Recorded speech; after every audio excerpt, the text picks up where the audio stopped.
So yesterday I went to one of our local butchers, and thank you to the Old Time Meat Market in Riverview, New Brunswick. We love them. And I usually buy a beef that they cut it really, really thin. And these are already marinated. And I'm going to tell you what I put in the marinade, but we're going to get these into a frying pan. And I just need to do a really fast fry on them. That meat smells delicious. Because they're cut extremely thin, we're only gonna need about a minute on either side, because it's okay if the meat's still a little raw in the middle, because we're gonna add that into the hot liquid, and that'll actually give that an opportunity to cook a little bit. Awesome, Mom. Look at this, our first noodles that are gonna go for our pad thai are all cooked. I love noodles. Look at how perfect those are. Awesome, Mom. And what I'm gonna do, here, Mom's keeping an eye on those. I'm gonna put the tiniest bit of olive oil in these noodles. And the reason why I wanna do this is noodles are starchy, and we're gonna be putting this into our pad thai in just a few minutes. And the pad thai, it needs to sit. So I'm just giving them a little bit of that olive oil, create a little bit of lubrication. So Mom has our pad thai noodles coming off. I'm gonna make a sauce for my pad thai here, and it comes together really quite quickly. And one of the other ingredients, so when my mom takes the beef out of the pan, Mom's really enjoying the smell of the beef. We're going to add some bean sprouts, as you see here. And awesome, Mom. And we're gonna keep that pan on. Oh, because we're gonna cook up. And this is like a really easy, fast pad thai. In this bowl, I've got some red peppers that I've cut thin. And then I've got some onions. So I'm gonna give Mom the peppers and onions. She's gonna fry those up. And we're just gonna let a little bit of flavor get onto those. The other thing that I've already put ginger and garlic in my beef. So we've got some of that ginger and garlic flavor going. The other thing I'm gonna give to Mom is a little bit of cut leek. So she's already stir frying those up.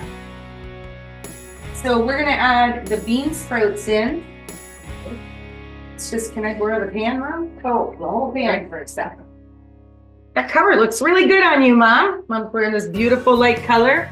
Hope she doesn't get dirty cooking. Okay. So we took the beef out. So as you see here, I'm gonna get this back onto the hot pan. I just want you to see the ratio. We've got all the bean sprouts and the nice red peppers and that green onion. So I'm gonna give that back to Mom.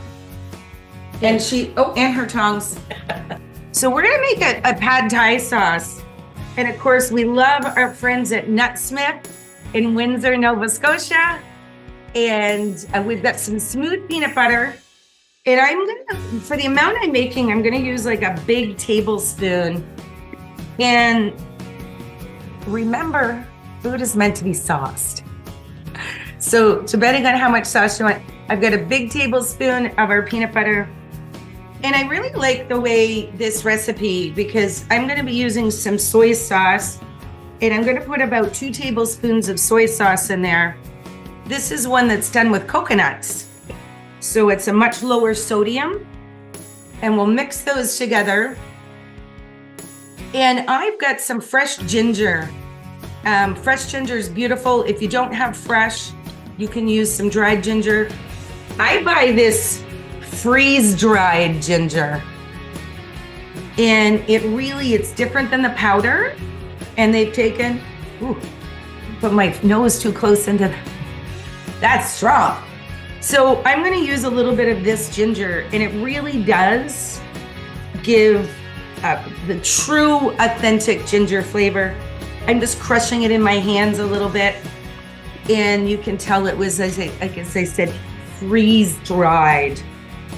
And then the other ingredient that I'm going to use, I'm going to put a little fish sauce into this mixture. And at this stage, we're gonna give this to Mom. We've got a little paste here, and she's gonna stir that into the vegetables that she has in the pan, and then we're gonna add some of our meat in with that. So I'm gonna give you this, Mom. Unbelievably deliciously smelling beef. And we're gonna be able to cut that up, and we also have some chicken that we had already cooked. So this is going to be a beef and chicken pad thai. I'm quite excited. So I'm just gonna hold up, look at how this beautiful pad thai dish has come together. I think a lot of people think that these dishes can be complicated or take a longer time. They really don't. It smells absolutely amazing. We've got the perfectly cooked beef on the top, and we stirred that cooked chicken through, and you can see all the peppers and everything. The only thing I need to do is go grab my fresh cilantro to top this off with, and it's growing in my backyard.